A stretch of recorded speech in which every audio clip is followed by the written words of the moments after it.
Hello friends, welcome to my channel Tuli ব্লগসে তোমাদের অনেক স্বাগত। আজকে অ্যাডিনিয়াম গাছটাকে সাজাবো একটা টবের মধ্যে সুন্দর করে। দেখো ঘরটা দিয়ে দেবো। এই যে এর মধ্যে আমি একটা জেট প্ল্যান্ট করেছি অনেক দিন আগে জেট প্ল্যান্ট করেছিলাম। এটাকেও বসাবো, তার সাথে আমি কিছু পাথর দেব।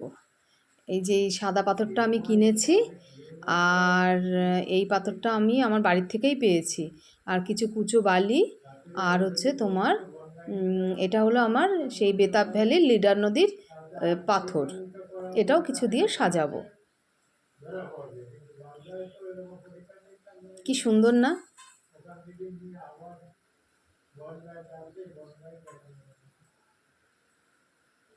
আচ্ছা, গাছের গোড়াতে আমি গোবর সার দিয়ে গাছটাকে বসিয়ে দিয়েছি।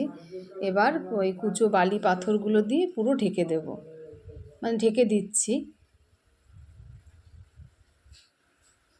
আরও একটু বেশি করে দিতে লাগবে, ভালো যাতে জায়গাটা সমান থাকে, সাজাতে সুবিধে হয়। এবার ঘরটাকে বসিয়ে দিলাম। ঘরটা ঠিক করে নিই একটু। ঘরটাকে বসিয়ে দিলাম।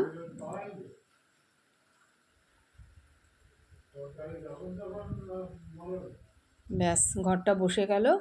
এবার ওই জেট প্ল্যান্টটা সাইডে একটু বসিয়ে দিলাম।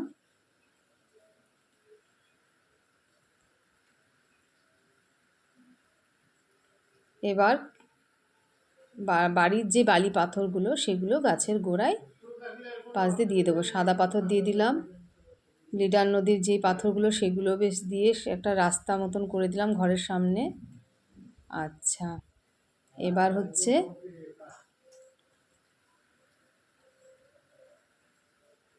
পাথরগুলো ভালো করে সাজিয়ে নিই। বাহ, সাজানো হয়ে গেল সব পাথরগুলো। এবার আমি আর দু একটা দিয়ে নিই পাথর। এবার যে আমার মানে স্পাইডার প্ল্যান্টটা আছে সেটাও আমি কিছু অ্যাড করব। তার আগে পাথরের কাজটা আমার কমপ্লিট হোক। এই যে স্পাইডার প্ল্যান্টগুলো আমি এবার ওর পাশে বসিয়ে দিচ্ছি। এর নিচে যেহেতু গোবর সার আছে, দুদিন পর এই গাছটা ধরে ফেলবে শিকড়টা, তো বেশ দেখতেও সুন্দর লাগবে।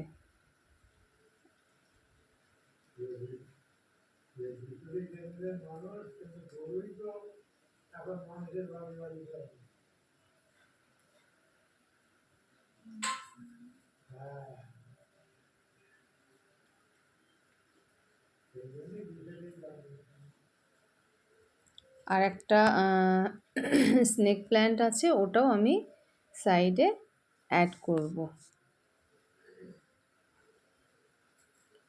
তো দেখো বন্ধুরা কেমন হয়েছে। এই যে পুরো হয়ে গেছে। এবার আমি জল দিয়ে দেবো গাছটার গোড়ায়। আর তোমরা কমেন্টে অবশ্যই জানাবে তোমাদের কেমন লাগলো। আমার কাছে তো বেশ ভালো লাগছে, কিন্তু তোমরাও জানাবে তোমাদের কাছে কেমন লাগলো।